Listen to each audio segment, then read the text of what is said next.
Hey guys, आज हम Indonesia के चांदी कलसन नाम के एक बेहद ही रहस्यमयी मंदिर में जा रहे हैं। इस मंदिर के कक्षों के अंदर कोई नहीं गया है और मैं आज यही प्रयास करने जा रहा हूं और आपको दिखाऊंगा कि अंदर क्या है। और अंदर जो है वो वाकई चौंकाने वाला है। जबकि अधिकांश इंडोनेशियाई मंदिर सुदूर इलाकों में स्थित हैं, यह मंदिर योग्यकार्ता नामक इस बड़े शहर के मध्य में स्थित है। लेकिन जब आप मंदिर परिसर में प्रवेश करते हैं तो आपको एहसास होता है कि इस मंदिर में कोई नहीं आता है। क्यों? क्या इसकी वजह इस मंदिर से जुड़ा कोई श्राप है? जब मैंने इस मंदिर के बारे में YouTube वीडियो देखे तो मुझे एहसास हुआ कि कोई भी कक्षों के अंदर नहीं गया है। ये काफी सुलभ दिखता है, लेकिन कोई इसमें क्यों नहीं गया? मैं जानता हूं कि ऐसे शानदार मंदिर को शापित नहीं किया जा सकता, इसलिए मैं इस कक्ष के अंदर जा रहा हूं। और अंदाजा लगाइए कि यह मंदिर कितना पुराना है।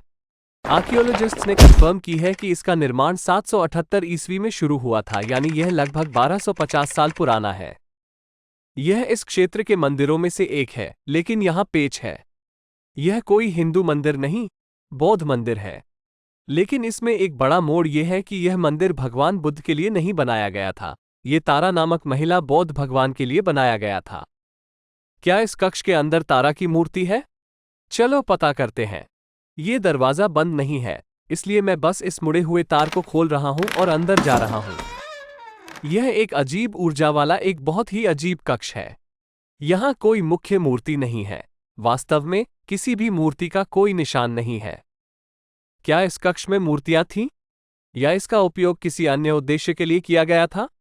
इस कक्ष का अधिकांश भाग खंडहर हो चुका है। लेकिन यहां देखिए, क्या आप मुझे बता सकते हैं कि यह क्या है? ये छत है और इसे बहुत ही अजीब आकार में डिजाइन किया गया है, जो एक विशाल खोखले गुंबद के साथ कंसेंट्रिक अष्टकोणों से बना है। ये खोखला क्यों है? क्या गुंबद के अंदर कुछ सीक्रेट चेंबर्स छिपे हैं? लेकिन दोनों तरफ की दीवारों के शीर्ष पर कुछ और भी अजीब है। इन दो संरचनाओं को देखें, वे क्या हैं? तो आप उन दो गुप्त प्रवेश द्वारों को देख सकते हैं। आप उन चौकोर प्रवेश मार्गों को देख सकते हैं। आप देख सकते हैं कि इस तक पहुंच पाना असंभव है। मैं ऐसे ही इसमें नहीं चढ़ सकता, इसलिए हम नहीं जानते कि वो किस लिए है।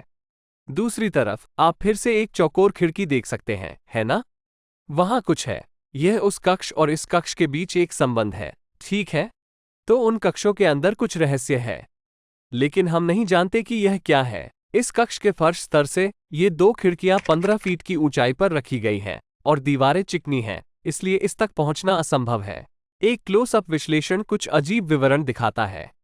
पहले ध्यान दें कि इसमें कोई अलंकरण नहीं है, कोई नहीं, इसलिए इसे पूरी तरह कार्यात्मक कारणों से बनाया गया था, सजावटी उद्देश्यों के लिए नहीं। इसके बाद जो चीज आपको तुरंत आश्चर्यचकित कर देती है वो है खिड़की के अंदर रखे गए दो पिलर्स जैसे स्तंभ। मैं आपसे शर्त लगाता हूं, आपने कभी ऐसा कुछ नहीं देखा होगा। इन दोनों संरचनाओं का संभवतः क्या कारण हो सकता है? तीसरा, दीवार की गहराई पर ध्यान दें। यह कोई प्राकृतिक निर्माण नहीं है। एक सामान्य कमरे में, चाहे आप इसे अंदर से देखें या बाहर से, एक खिड़की होती है। क्यों? क्योंकि दीवार कुछ इंच ही मोटी है। यहां आप देखते हैं कि दीवार कम से कम कुछ फीट मोटी है। मैं दोहराता हूं, कुछ फीट मोटी।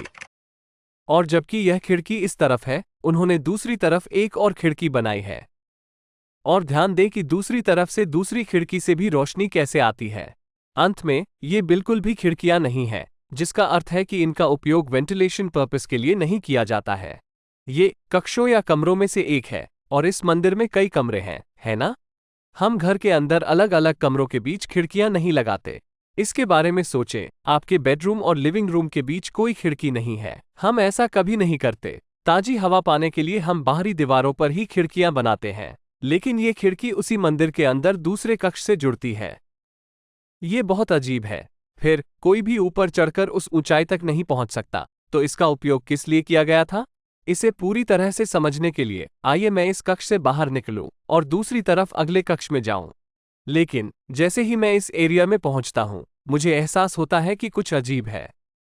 कैरेट, दूसरे कक्ष की ओर जाने के लिए कोई सीढ़ियां नहीं है, लेकिन इससे भी महत्वपूर्ण बात यह है कि कक्ष के सामने एक चिन्ह लगा हुआ है जिस पर स्पष्ट रूप से लिखा है कि प्रवेश न करें। इसलिए मैंने सिक्योरिटी से पूछा कि क्या मैं कक्ष में प्रवेश कर सकता हूं। वो हंसता है और कहता है कि वहां कोई सीढ़ियां नहीं है और कोई भी उस पर चढ़ नहीं सकता है। लेकिन वो कहता है कि यदि तुम इस पर चढ़ सकते हो तो आगे बढ़ो। इसलिए मैं दीवारों पर चढ़ रहा हूँ, क्योंकि मुझे वास्तव में ये देखना है कि इस कक्ष के अंदर अजीब खिड़की के अंदर क्या है। मुझे विश्वास नहीं हो रहा है कि मैं आप लोगों के लिए ये कर रहा हूँ। मंदिर पर चढ़ना ये बहुत जोखिम भरा है।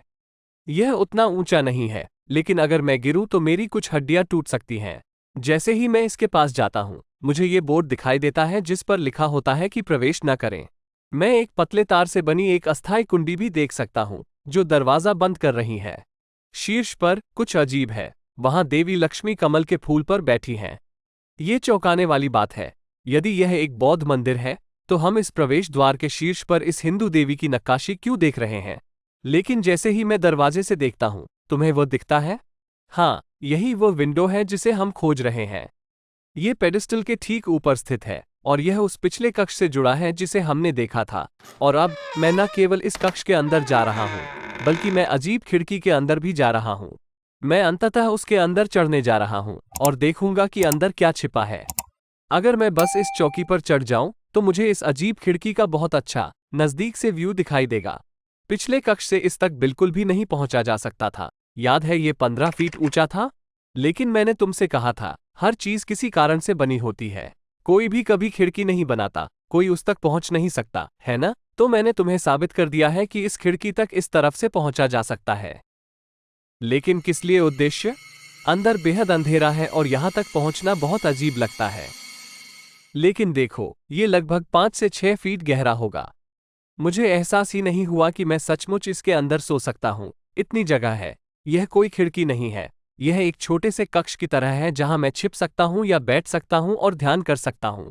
इस संरचना के बारे में कुछ ऐसा है जो हम नहीं समझते हैं। उन्होंने इतनी ऊंचाई पर इतना छोटा कक्ष क्यों बनाया? दोनों तरफ के इन 2 छोटे पत्थर के ब्लॉकों का पर्पस क्या है? दीवार और पत्थर के खंडों के बीच अंतर क्यों है? इससे भी अधिक अजीब बात यह है कि क्या आपको दूसरी ओर की खिड़की दिखाई देती है? आइए समय में पीछे चलते हैं। अगर मैं 1250 साल पहले इस कक्ष का उपयोग करता हूं, तो मैं दूसरी तरफ किसी अन्य व्यक्ति को इसका उपयोग करते हुए देख सकता हूं, और मैं आवाज और हाथ के संकेतों का उपयोग करके उसके साथ संवाद कर सकता हूं। ये दोनों विंडोज न केवल बीच के चैम्बर से जुड़ने के लिए डिजाइन की गई हैं, बल्कि इन्हें एक दूसरे से जुड़ने के लिए एक सीधी रेखा में भी अलाइन किया गया है। इसलिए मैं उस कक्ष के सबसे दूर वाले एक अन्य व्यक्ति से भी जुड़ा हुआ हूं। लेकिन ऐसा कनेक्शन क्यों आवश्यक था? हम निश्चित रूप से कुछ खो रहे हैं, और अब मुझे उस तीसरे कक्ष में जाना होगा और देखना होगा कि अंदर क्या है। क्या ये भी खाली होगा? या क्या मुझे अंदर कुछ ऐसा मिलेगा जो इस पहेली को समझ सकेगा? लेकिन देखो, ये तीसरा कक्ष है, और यह बहुत खास होगा, क्योंकि यह असली ताले से बंद है, और सीढ़ियां भी डिस्ट्रॉय हो गई हैं, इसलिए यह एक स्पेशल चेंबर होना चाहिए। तीसरे कक्ष के अंदर क्या है, मैं आपको अगले वीडियो में और बताऊंगा।